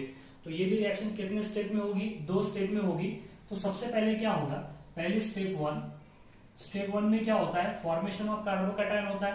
तो चलिए ठीक है, ये जो हम यहाँ पे जो CH3OH है, ये यहाँ पे बेसिक मीडियम है, एक्चुअली वीक बेस है लेकिन बेसिक मीडियम है। तो सबसे पहले क्या होगा, यहाँ पे देख लीजिए, यहाँ पे सबसे पहले क्या होगा, breaking of C bond Br होगा, ये Br निकल के यहाँ से चला जाएगा, तो यहाँ पे क्या बनेगा, कार्बोकैटायन बनेगा।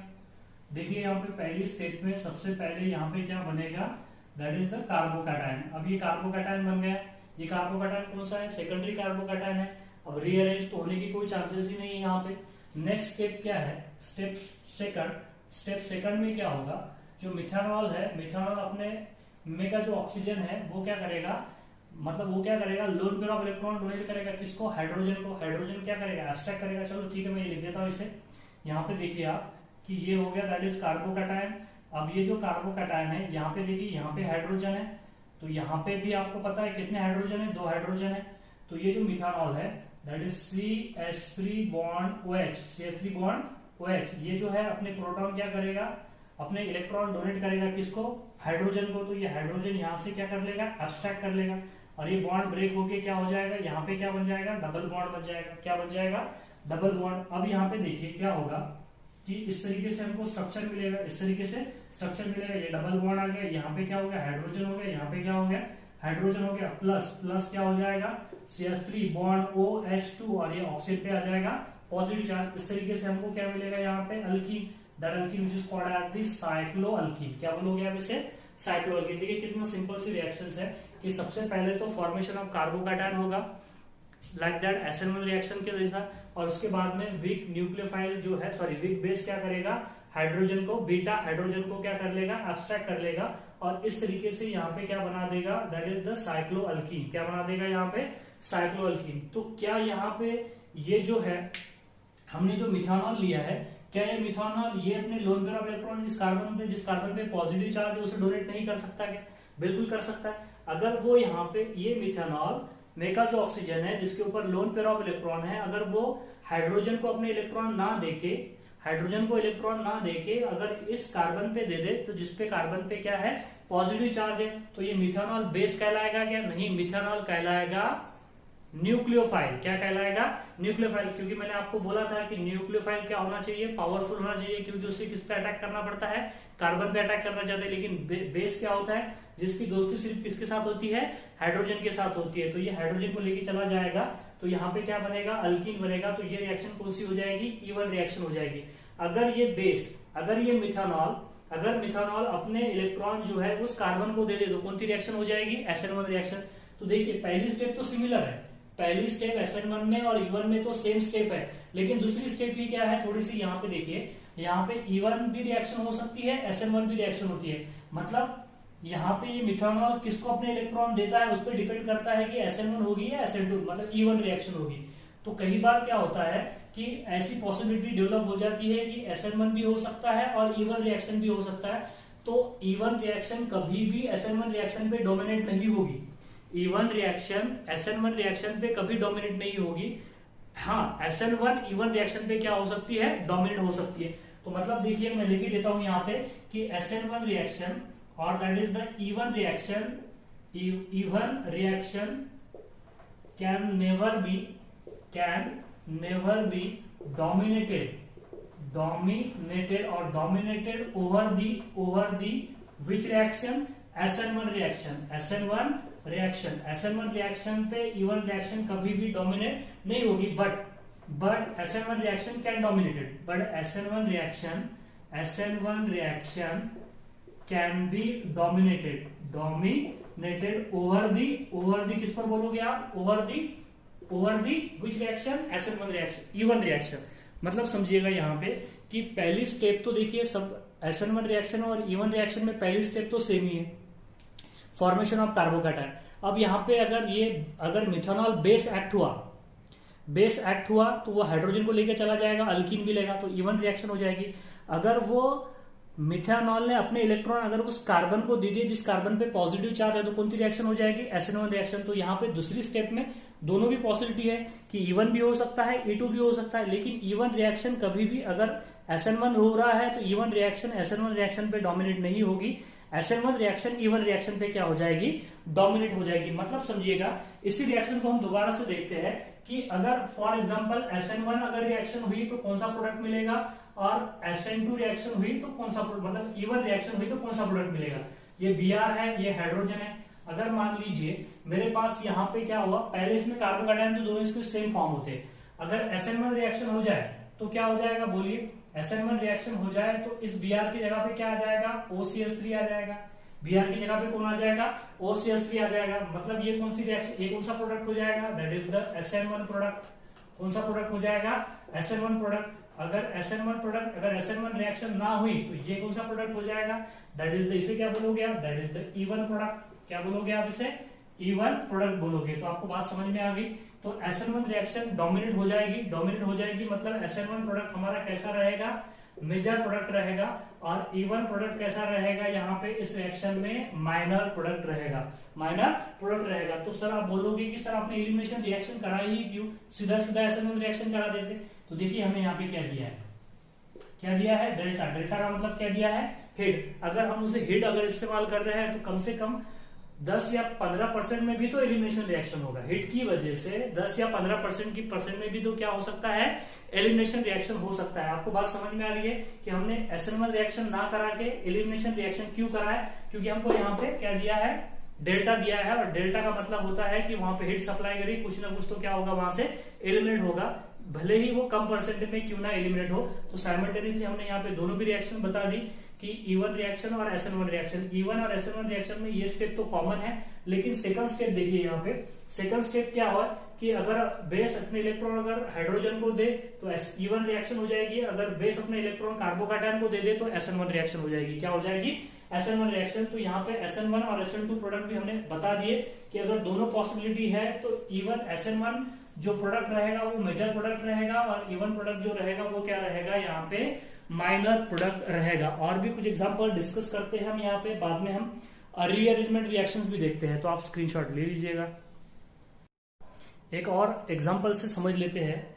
यहाँ पे देखिए आप, नेक्स्ट एग्जांपल है E1 reaction of tertiary butyl bromide. Tertiary butyl bromide बोलते हैं इसको, ठीक है, इन इथेनॉल। अब देखिए टर्शियरी ब्यूटिल ब्रोमाइड इन इथेनॉल, इसमें E1 रिएक्शन भी डिस्कस कर लेते हैं इसकी। अब SN1 रिएक्शन हो या SN2 रिएक्शन हो, सॉरी SN1 रिएक्शन हो या E1 रिएक्शन हो, उसमें पहली स्टेप तो कॉमन ही है, that is the formation of carbocation. तो देखिए स्टेप 1, तो पहले सबसे पहले टर्शियरी ब्यूटिल ब्रोमाइड लो। यहाँ पे टर्शियरी ब्यूटिल ब्रोमाइड क्या हो जाएगा, tertiary butyl bromide CH3 bond C, ऊपर बॉन्ड CH3, नीचे बॉन्ड CH3, सामने बॉन्ड क्या हो जाएगा, Br हो जाएगा। पहली जो स्टेप होती है वो कैसी होती है, स्लो स्टेप होती है, और इसलिए इसको कैसे क्या बोला जाता है, RDS, रेट डिटरमिनिंग स्टेप। तो यहाँ से Br निकल जाएगा, Br अगर निकल गया तो इस तरीके से CH3 बॉन्ड C, ऊपर बॉन्ड CH3, नीचे बॉन्ड CH3, इस कार्बन पे आ जाएगा पॉजिटिव चार्ज और प्लस मिलेगा आपको Br माइनस, और ये हो गया हमारा यहाँ पे कार्बोनियम आयन। अब सेकंड स्टेप देखिए, सेकंड स्टेप में क्या हो रहा है कि स्टेप सेकंड अगर क्या हो जाए, पहले तो यहाँ पे फॉर्मेशन ऑफ कार्बोकैटायन हो गया, सेकंड स्टेप क्या हो जाए, यहाँ पे देखिए दैट इज बेसिक अटैक। क्या हो जाए, basic attack of solvent. Solvent का कैसा अटैक हो जाए, यहाँ पे बेसिक अटैक। सॉल्वेंट कौन सा लिया है हमने यहाँ पे, ethyl alcohol, that is ethanol. Basic attack of solvent, basic attack of solvent होगा तो वो क्या करेगा, एब्स्ट्रैक्ट करेगा। किसको एब्स्ट्रैक्ट करेगा, एब्स्ट्रैक्ट प्रोटॉन को क्या कर लेगा, वो एब्स्ट्रैक्ट कर लेगा। तो चलिए ठीक है, बेसिक अटैक देख लेते हैं। पहले इथेनॉल निकाल देते हैं। यहाँ पे इथेनॉल क्या हो जाएगा, CH3 bond CH2 bond OH, इसे बोला जाता है इथेनॉल। अब ये इथेनॉल का बेसिक अटैक होगा किसके ऊपर, tertiary butyl carbonium ion. Tertiary butyl carbonium ion, तो टर्शियरी ब्यूटिल कार्बोनियम आयन देखो हम थोड़ा सा उसको अलग तरीके से लिख देते हैं, ठीक है। CH3 बॉन्ड C, इस कार्बन पे पॉजिटिव चार्ज, और यहाँ पे आ गया हमारे पास CH3 और यहाँ पे आ गया CH3, कोई फर्क नहीं पड़ा, इस तरीके से लिखने के बाद में वही रहा, that is tertiary butyl carbocation. अब वो प्रोटॉन को एब्स्ट्रैक्ट करेगा, तो प्रोटॉन को हमें बताना पड़ेगा। ये जो CH3 है मैं इसे ब्रेक कर देता हूँ, ये हो जाएगा C, ये हो जाएगा H और ये हो जाएगा H और यहाँ पे एक H। अब क्या करेगा, मान लीजिए इसने इसको प्रोटॉन को क्या दे दिया, अपने हाइड्रोजन दे दिए, सॉरी इस ऑक्सीजन ने अपने इलेक्ट्रॉन इस हाइड्रोजन को दे दिया।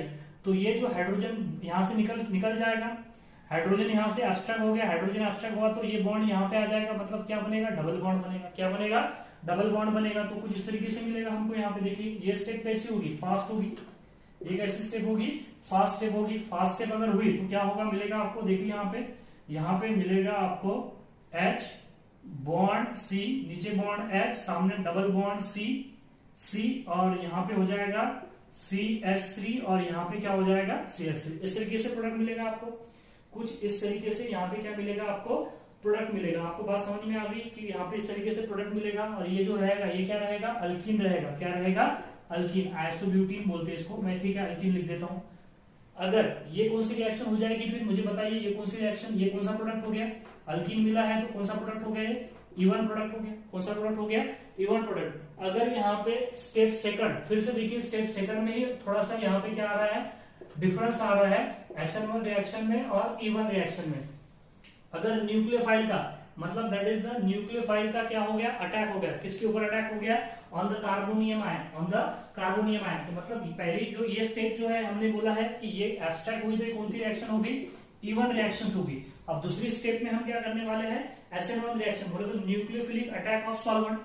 दूसरी स्टेप में क्या बोलोगे आप? That is the SN1 mechanism बोलोगे। क्या बोलोगे? SN1 mechanism. SN1 मैकेनिज्म में क्या बोलोगे? Nucleophilic attack. Nucleophilic attack. किसका nucleophilic attack? That is the solvent का। सॉल्वेंट का न्यूक्लियोफिलिक अटैक। और आपको पता है इथिल अल्कोहल कैसा है? That is a good nucleophile है, गुड न्यूक्लियोफाइल है। सॉल्वेंट से आ जाएगा तो क्या हो जाएगा?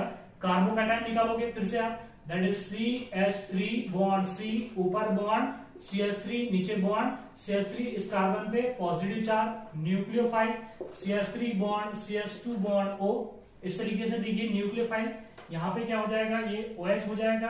तो इस रिएक्शन में क्या होगा? इस रिएक्शन में H माइनस हो जाएगा और ये जो इलेक्ट्रॉन है ये कहां पे चले जाएंगे? इस कार्बन पे चले जाएंगे, जिस कार्बन पे पॉजिटिव चार्ज है। तो ये बाकी का मसाला जुड़ जाएगा। CH3 बॉन्ड C, ऊपर बॉन्ड CH3, नीचे बॉन्ड CH3, सामने बॉन्ड O, और ये क्या हो जाएगा? CH2, that is the CH2, और सामने क्या हो जाएगा? CH3 हो जाएगा। मतलब यहाँ पे क्या मिलेगा आपको? ईथर मिलेगा। क्या मिलेगा? ईथर। और ईथर कब मिलेगा आपको? कौन सा मैकेनिज्म होने के बाद में? SN1 मैकेनिज्म होने के बाद में ईथर मिलेगा। तो आपको बात समझ में आ गई होगी। और ये जो है यहाँ पे हम जो बोल रहे हैं कि SN1 reaction dominate E1 reaction पे कब हो रही है? In case of only the alkyl halide. In case of only the alkyl halide. It is happen only in case of the halogen. Halogen के केस में ही ये हैपन होगा, ऐसा होगा। अल्कोहल के केस में ऐसा नहीं होगा। क्या कि यहाँ पे हम बोल रहे हैं कि SN1 रिएक्शन डोमिनेट हो रही है over the E1 reaction. It is only in case of the halogen, only in case of the halogen. Halogen के केस में ही ऐसा होगा, हैलोजन के केस में ही ऐसा होगा। मतलब समझिएगा कि SN1 मैं लिख ही देता हूं कि SN1 product is major product only in case of देखिए यहां पे ऐसे लिख देता हूं, इन केस ऑफ हैलोजन। अगर हमने यूज किया क्या? Halogen. In case of halogen SN1 product is main product. SN1 product is major product, या फिर क्या बोलोगे आप? मेन प्रोडक्ट रहेगा। लेकिन अल्कोहल के केस में ऐसा नहीं होने वाला। वहां पे E1 प्रोडक्ट क्या रहेगा? मेजर प्रोडक्ट रहेगा। वहां पे SN1 प्रोडक्ट मेजर नहीं रहेगा। तो ये बात ध्यान में रखना। मैंने यहाँ पे इसको स्टार्स दिए हैं, स्टार से ये बात लिख दी है यहाँ पे कि in case of the halogen SN1 product ही क्या रहेगा? यहाँ पे मेजर रहेगा। तो आपको बात समझ में आ गई होगी E1 रिएक्शंस की। अब यहाँ पे रीअरेंजमेंट देखते हैं कि रीअरेंजमेंट किस तरीके से होता है। देखो पहले स्टेप में तो E1 रिएक्शन के भी और SN1 रिएक्शन की भी क्या फॉर्म होता है? कार्बोकैटायन फॉर्म होता है। और दूसरी स्टेप में अटैक होता है। तो पहली स्टेप में जो कार्बोकैटायन फॉर्म होता है, अगर वो प्राइमरी होगा तो सेकेंडरी में कन्वर्ट होना चाहेगा, सेकेंडरी होगा तो टर्शियरी में कन्वर्ट होगा, और प्राइमरी होगा तो डायरेक्ट किस में कन्वर्ट हो जाएगा? वेरी फास्टली टर्शियरी में कन्वर्ट हो जाएगा। तो वो अरेंजमेंट देखेंगे अपन। अगर 5 मेंबर रिंग है तो 6 मेंबर रिंग में होगी, अगर 4 मेंबर रिंग है तो 5 मेंबर रिंग में होगी। तो उसके प्रोडक्ट भी हम यहाँ पे डिस्कस कर लेते हैं। ठीक है,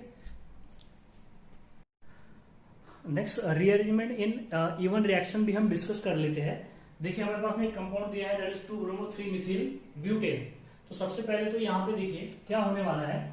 ये लिविंग ग्रुप यहाँ से निकल जाएगा, लिविंग ग्रुप निकल जाएगा यहाँ से। मतलब ये जो Br है ये निकल गया यहाँ से, तो कार्बोकैटायन फॉर्म होगा। तो सबसे पहले देखिए यहाँ पे कार्बोकैटायन कुछ इस तरीके से होगा, CH3 बॉन्ड C, और नीचे हो जाएगा H, इस कार्बन पे आ जाएगा पॉजिटिव चार्ज, आगे है कार्बन, उसके ऊपर है हाइड्रोजन, यहाँ पे क्या है? नीचे क्या है? यहाँ पे दैट इज यहाँ पे है CH3, और सामने भी क्या है? यहाँ पे CH3 है। तो ये देखिए कार्बोकैटायन फॉर्म हुआ। सिंपल सी स्टेप है। पहले तो कार्बोकैटायन फॉर्म हुआ है। अब ये कार्बोकैटायन देखना है आपको कि प्राइमरी है या सेकेंडरी है। तो ये कार्बोकैटायन कौन सा है? That is the secondary carbocation. तो सेकेंडरी कार्बोकैटायन क्या होगा? वो टर्शियरी में कन्वर्ट होना चाहेगा। अगर होता है तो देखिए यहाँ पे ये हाइड्राइड शिफ्ट होगा। यहाँ पे क्या होगा? Hydride shift. हाइड्राइड शिफ्ट होने के बाद में वो टर्शियरी में कन्वर्ट हो रहा है। तो देखिए यहाँ पे लिख देता हूं, दैट इज द एरो, यहाँ पे लिख दिया H माइनस शिफ्ट। क्या लिखा है? H माइनस शिफ्ट, मतलब हाइड्राइड शिफ्ट हो गया यहाँ पे। हाइड्राइड अगर शिफ्ट हो जाएगा तो यहाँ पे क्या हो जाएगा, H आ जाएगा। तो फिर बोलिए यहाँ पे CH3 बॉन्ड C, ऊपर क्या आ गया, H आ गया, नीचे भी क्या आ गया, H आ गया, सामने बॉन्ड क्या हो गया C, और नीचे क्या हो गया CH3, और सामने भी क्या हो गया यहाँ पे CH3। अब इस कार्बन पे क्या आ गया, पॉजिटिव चार्ज आ गया। अब ये कौन सा कार्बोकैटायन है, that is a tertiary carbocation, जो कि क्या है, स्टेबल है। आपको पता है कि अगर प्राइमरी कार्बोकैटायन है तो वो सेकेंडरी में कन्वर्ट होना चाहेगा, अगर वो सेकेंडरी है तो किस में कन्वर्ट होना चाहेगा, टर्शियरी में। अगर वो प्राइमरी है तो किस में कन्वर्ट होना चाहेगा, टर्शियरी में। अगर होता है तो ये तो फास्ट हो, तभी तो क्या होगी, स्टेबिलिटी आएगी। क्या आएगी, स्टेबिलिटी। जिस रिएक्शन में जिस स्टेप से क्या आती है, जिस अरेंजमेंट से स्टेबिलिटी आती है, वो कैसी होती है, फास्ट स्टेप होती है। ये बात भी ध्यान में रखिएगा, ठीक है। अब नेक्स्ट जो है, हमने रीअरेंजमेंट देखा है यहाँ पे कार्बोकैटायन। अब क्या करने वाले हैं हम, यहाँ पे बेस का अटैक करेंगे या फिर न्यूक्लियोफिलिक अटैक करेंगे। तो मैं यहाँ पे आपको बेस का ही अटैक बता देता हूँ, जैसे कि इथेनॉल। इसको फिर से नीचे लेते हैं हम, यहाँ पे देखिए, दैट इज द कार्बोकैटायन को नीचे लिया जाएगा, that is CH3 bond C, ऊपर क्या हो जाएगा, H हो जाएगा, यहाँ पे भी क्या हो जाएगा, थोड़ा और नीचे लिख देते हैं, CH3 बॉन्ड C, ऊपर बॉन्ड H, नीचे बॉन्ड H, सामने बॉन्ड C। इस कार्बन पे आ गया पॉजिटिव चार्ज, यहाँ पे आ गया CH3। अब यहाँ पे ठीक है, ये CH3 है और ये सामने क्या है, CH3 है। तो वो CH3 को मैं ऐसा लिख देता हूँ, कोई फर्क नहीं पड़ने वाला, CH3 को ऐसा लिख दिए। देखिए यहाँ पे इस तरीके से लिख दिए। अब इसके ऊपर क्या होगा, बेस का अटैक होगा, like that this CH3 bond CH2 bond OH। अब अपने ये लोन पेयर ऑफ इलेक्ट्रॉन देखिए, जिस कार्बन पे पॉजिटिव चार्ज है उसके दो एडजेसेंट कार्बन है, ये भी बीटा कार्बन है। देखिए बीटा एलिमिनेशन ही हो रहा है ना, बीटा एलिमिनेशन जो हो रहा है उसे ये कार्बन भी बीटा हो गया, ये कार्बन भी बीटा हो गया। तो अब हाइड्रोजन, ये जो है ऑक्सीजन, अपने लोन पेयर ऑफ इलेक्ट्रॉन ये इसे भी दे सकता है और इसे भी दे सकता है। समझ में आ रही है बात, अपने लोन पेयर ऑफ इलेक्ट्रॉन इस हाइड्रोजन को भी दे सकता है, इसको भी दे सकता है। तो यहाँ पे देखिए, अगर उसने इस कार्बन, इस हाइड्रोजन को अगर दिया तो ये पॉसिबिलिटी होगी, मैं दोनों प्रोडक्ट लिख देता हूँ साइमल्टेनियसली। अगर इस हाइड्रोजन यहाँ से निकल जाए, इस हाइड्रोजन निकल जाए तो ये डबल बॉन्ड यहाँ पे बन जाएगा। तो बोलिए क्या मिलेगा आपको, CH3 बॉन्ड क्या हो जाएगा, CH, सामने डबल बॉन्ड। देखिए ये हाइड्रोजन यहाँ से निकल जाए तो यहाँ पे ये डबल बॉन्ड आ जाएगा, यहाँ पे क्या हो जाएगा, डबल बॉन्ड। तो ये हो जाएगा इस तरीके से डबल बॉन्ड, ये CH3 bond CH, double bond C हो जाएगा। डबल बॉन्ड क्या हो जाएगा C, और नीचे बॉन्ड क्या हो जाएगा CH3, और सामने बॉन्ड क्या हो जाएगा CH3। ये तो यहाँ पे एज इट इज रहेगा, ये तो क्या रहेगा, CH3 रहेगा, ठीक है। या तो दूसरी पॉसिबिलिटीज क्या है, दूसरी पॉसिबिलिटीज भी देख लेते हैं कि अगर ये हाइड्रोजन यहाँ से निकल जाए तो यहाँ पे क्या आ जाएगा, CH2 आ जाएगा। तो मतलब बचा क्या है यहाँ पे, बोलिए CH3 बॉन्ड CH2, और ये यहाँ पे आ गया C, और ये C आ गया, और नीचे क्या आ गया CH3, और सामने डबल बॉन्ड क्या आ गया, CH2 आ गया। अब हमको देखना है कि इस तरीके से पॉसिबिलिटीज है।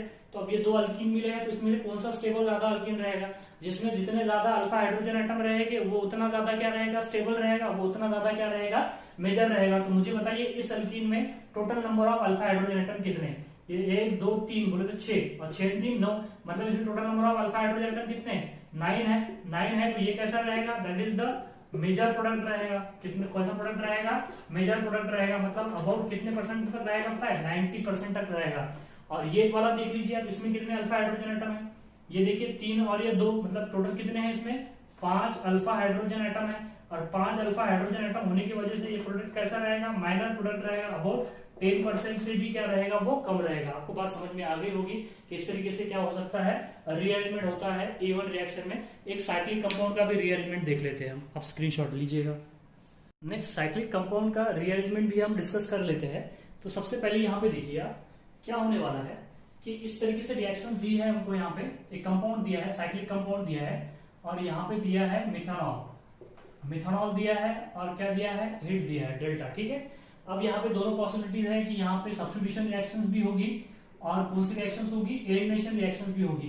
क्योंकि हमको ये जो सॉल्वेंट दिया है, ये कैसा दिया है, that is the polar protic solvent. कैसा दिया है यहाँ पे हमको, ये पोलर प्रोटिक सॉल्वेंट है। तो ये न्यूक्लियोफाइल की तरह भी यहाँ पे एक्ट हो सकता है, it is act as a good, that is a good nucleophile की तरह एक्ट हो सकता है, ठीक है। तो अब दोनों रिएक्शन यहाँ पे डिस्कस कर लेते हैं। सबसे पहले तो देखो यहाँ से क्या निकल गया, Br निकल गया। तो Br अगर निकल जाए यहाँ से, देखिए पहली जो स्टेप है वो फॉर्मेशन ऑफ कार्बोकैटायन होगी, जो कि हमने बोला है कि स्लो स्टेप होगी फॉर्मेशन ऑफ कार्बोकैटायन। तो कार्बोकैटायन कैसा फॉर्म होगा, बोलिए यहाँ पे कुछ इस तरीके से फॉर्म होगा कार्बोकैटायन, जिस तरीके से, दैट इज द साइक्लोब्यूटेन, और यहाँ पे आ जाए CH2। तो ये क्या हो गया, यहाँ पे कार्बोकैटायन फॉर्म हो गया।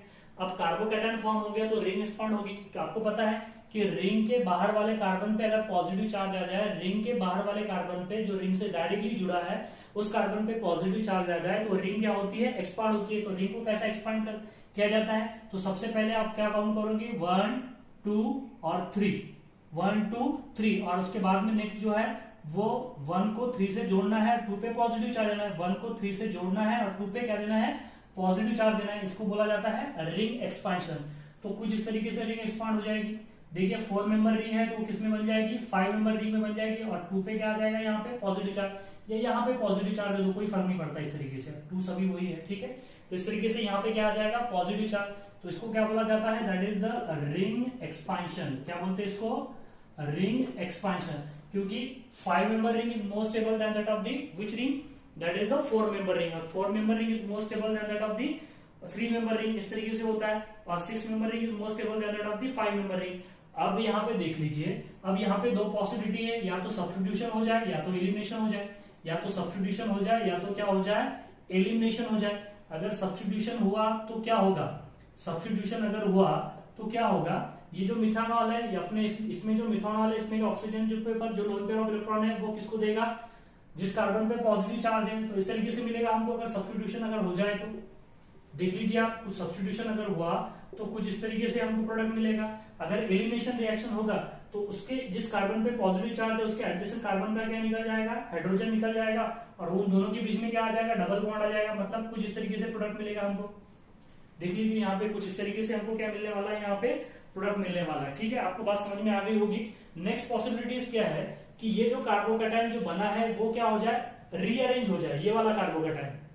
पहले तो यहाँ पे रिंग एक्सपांशन हुआ, क्या हुआ है यहाँ पे, रिंग एक्सपांशन। अब रिंग एक्सपांशन ना होके ये कार्बोकैटायन थोड़ा सा मुझे बताइए, ये कार्बोकैटायन फिर से लिखता हूं इसे, ये वाला जो कार्बोकैटायन इस रिएक्शन के दौरान फॉर्म हुआ है या स्टेट में जो फॉर्म हुआ है वो कौन सा कार्बोकैटायन है, that is the primary carbocation. वो सेकेंडरी में कन्वर्ट हो जाए, सेकेंडरी में कन्वर्ट हो जाए हाइड्राइड शिफ्टिंग, क्योंकि यहाँ पे तो हाइड्रोजन है, हाइड्रोजन अगर शिफ्ट हो जाए इस तरीके से तो ये कार्बन कार्बन क्या हो जाएगा, हाइड्राइड शिफ्ट की वजह से और स्टेबल हो जाएगा। मतलब किस में कन्वर्ट हो जाएगा, टर्शियरी में कन्वर्ट हो जाएगा।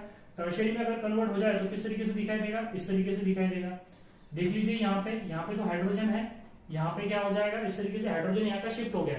अब यहाँ पे क्या आ गया, पॉजिटिव चार्ज। मतलब ये कौन सा कार्बोकैटायन बन गया, टर्शियरी कार्बोकैटायन बन गया। अब टर्शियरी कार्बोकैटायन आपको पता है ज्यादा स्टेबल होता है। अब यहाँ पे भी दो पॉसिबिलिटीज है, या तो क्या हो जाए बोलिए, या तो क्या हो जाए, सब्स्टिट्यूशन हो जाए, या तो क्या हो जाए, एलिमिनेशन हो जाए, या तो क्या हो जाए, एलिमिनेशन। अगर सब्स्टिट्यूशन अगर हो जाए तो ऑक्सीजन अपने लोन पेयर ऑफ इलेक्ट्रॉन किसको डोनेट करेगा, इस कार्बन को, जिस कार्बन के ऊपर पॉजिटिव चार्ज है। तो मतलब क्या हो जाएगा, प्रोडक्ट बताइए क्या हो जाएगा, इस तरीके से प्रोडक्ट होगा, ये CH3 और यहाँ पे क्या आ जाएगा, OCH3। अगर एलिमिनेशन रिएक्शन हो जाए तो यहाँ का क्या रहेगा, यहाँ का तो ठीक है, यहाँ का हाइड्रोजन निकल जाएगा, यहाँ का हाइड्रोजन निकल जाएगा, इसका बॉन्ड पेयर यहाँ पे चले जाएगा। मतलब यहाँ पे क्या आ जाएगा, डबल बॉन्ड आ जाएगा। यहाँ पे क्या आ जाएगा, डबल बॉन्ड। मतलब कुछ इस तरीके से प्रोडक्ट मिलेगा आपको, क्या मिलेगा, कुछ इस तरीके से प्रोडक्ट मिलेगा। तो हमारे पास में प्रोडक्ट ये जो है, ये मान लीजिएगा A है, ये प्रोडक्ट क्या रहेगा, B रहेगा, ये प्रोडक्ट क्या रहेगा, यहाँ पे C रहेगा, और ये प्रोडक्ट क्या रहेगा, यहाँ पे D रहेगा। तो सबसे ज्यादा मेजर जो प्रोडक्ट रहेगा वो कौन सा रहेगा, A रहेगा। मेजर प्रोडक्ट क्या रहेगा, A रहेगा, देन C रहेगा, देन D रहेगा, देन B रहेगा। मतलब B प्रोडक्ट कैसा रहेगा, B सबसे मेजर प्रोडक्ट जो रहेगा वो, मतलब ये देखिए ये कौन से रिएक्शन का प्रोडक्ट है, सब्स्टिट्यूशन रिएक्शन, और ये कौन से रिएक्शन का प्रोडक्ट है, एलिमिनेशन रिएक्शन। तो सब्स्टिट्यूशन रिएक्शन का प्रोडक्ट ज्यादा रहेगा देन, और देन अब ये कौन सा प्रोडक्ट है, सब्स्टिट्यूशन। तो ये दोनों सब्स्टिट्यूशन के प्रोडक्ट कैसे रहेंगे, मेजर रहेंगे, और दोनों एलिमिनेशन रिएक्शन के प्रोडक्ट कैसे रहेंगे, ये माइनर रहेंगे। कैसे रहेंगे, माइनर रहेंगे। या तो फिर अगर यहाँ पे रीअरेंजमेंट ना हो, या तो रीअरेंजमेंट ना हो तो मतलब तीसरी पॉसिबिलिटीज क्या है, देख लीजिए यहाँ पे तीसरी पॉसिबिलिटीज है कि ये CH2 एज इट इज हो, और इस पे क्या हो जाए, या तो सब्स्टिट्यूशन हो जाए। देखिए तीसरी पॉसिबिलिटी क्या हो जाए, या तो सब्स्टिट्यूशन हो जाए या तो एलिमिनेशन हो जाए। तो यहाँ पे जुड़ जाएगा OCH3 जो है ये इस तरीके से यहाँ पे जुड़ जाएगा। तो यहाँ पे मिलेगा आपको O और ये CH3। देखिए यहाँ पे नेक्स्ट कौन सा प्रोडक्ट मिला है अपने को, E प्रोडक्ट मिला है। क्या मिला है, E प्रोडक्ट मिला है। और नेक्स्ट एलिमिनेशन प्रोडक्ट क्या रहेगा, यहाँ से हाइड्रोजन निकल जाए, ये जो हाइड्रोजन है अब यहाँ से निकल जाए तो क्या हो जाएगा, देख लीजिए कुछ इस तरीके से होगा, ये डबल बॉन्ड, ठीक है। ये कौन सा प्रोडक्ट रहेगा, F प्रोडक्ट रहेगा। तो सबसे ज्यादा जो प्रोडक्ट रहेंगे मिलेगी हमको वो सब्स्टिट्यूशन प्रोडक्ट रहेंगे, और बाद में कौन से प्रोडक्ट रहेंगे, एलिमिनेशन प्रोडक्ट रहेंगे। तो सब्स्टिट्यूशन में भी सबसे ज्यादा मेजर जो प्रोडक्ट रहेगा वो कौन सा रहेगा, मुझे बताइए। यहाँ पे सबसे ज्यादा जो प्रोडक्ट रहेगा वो A रहेगा, ए से ज्यादा, ए से कम कौन रहेगा, ए से कम कौन रहेगा, दैट इज ए से कम कौन रहेगा, सी रहेगा, ए से कम कौन रहेगा, सी रहेगा, सी से कम कौन रहेगा, ये वाला बी रहेगा, एलिमिनेशन प्रोडक्ट रहेगा। और इससे कम कौन सा रहेगा, ये रहेगा, मतलब डी रहेगा। और वो जो ई और जो एफ प्रोडक्ट है ये तो कैसे रहेंगे, एकदम माइनर प्रोडक्ट रहेंगे, माइनर प्रोडक्ट, बहुत ही कम प्रोडक्ट रहेंगे, क्योंकि यहाँ पे ना तो रिंग एक्सपांशन हुई है, ना ही यहाँ पे रीअरेंजमेंट हुआ है कोई, ना ही कोई यहाँ पे क्या हुआ है, रीअरेंजमेंट हुआ है। तो देखिए this are all about the E one reaction and the SN1 reaction. मैंने आपको बोला है कि हैलोजन के केस में क्या हो जाता है, SN1 रिएक्शन क्या कर जाती है, डोमिनेट कर जाती है। और रिंग एक्सपांशन कब होगा, कब नहीं होगा, सिंपल है रिंग एक्सपांशन। आपको क्या करना है, 1 2 3 काउंट करना है। 1 2 3 काउंट कब करना है रिंग एक्सपांशन, ये आपको पहले से पता है, तो मैं फिर से बता रहा हूँ यहाँ पे, जब रिंग के बाहर वाले कार्बन पे पॉजिटिव चार्ज आ जाए तो 1 2 3 काउंट करो, 1 को 3 से जोड़ो और 2 पे पॉजिटिव चार्ज दे दो, मामला खलास, ठीक है। नेक्स्ट जो है यहाँ पे देखिएगा, रिंग एक्सपांशन होती है तो उसकी वजह से क्या आती है, स्टेबिलिटी आती है। तो यहाँ पे ये हो गया ring, that is the arrangement हो गया, that is the arrangement in the E one reaction. और इवन कब होगी, SN1 कब होगी, ये दोनों पॉसिबिलिटीज आपको बता दिए गए यहाँ पे कि even actually SN1 reaction dominate कर जाती है, even reaction in case of only the halogen. मैंने बहुत ही स्लो, मैंने अपना गियर भी बहुत स्लो रखा था, आज एकदम स्लोली आपको सारी बातें समझा दिया गया। इसके बाद में नेक्स्ट जो रिएक्शन है वो A2 रिएक्शन है, और that is the even CP reaction हम नेक्स्ट लेक्चर में डिस्कस करने वाले हैं। बाद में ओड्स रिएक्शंस है, ग्रिग्नार्ड रिएजेंट फॉर्मेशंस है, और उसके बाद में फिर हैलोजन डेरिवेटिव ऑफ अल्केन के एप्लीकेशन है, जो कि मैंने फर्स्ट लेक्चर में भी लिया था, फिर मैं एक बार बता दूंगा आपको, ठीक है। आप स्क्रीनशॉट लीजिएगा।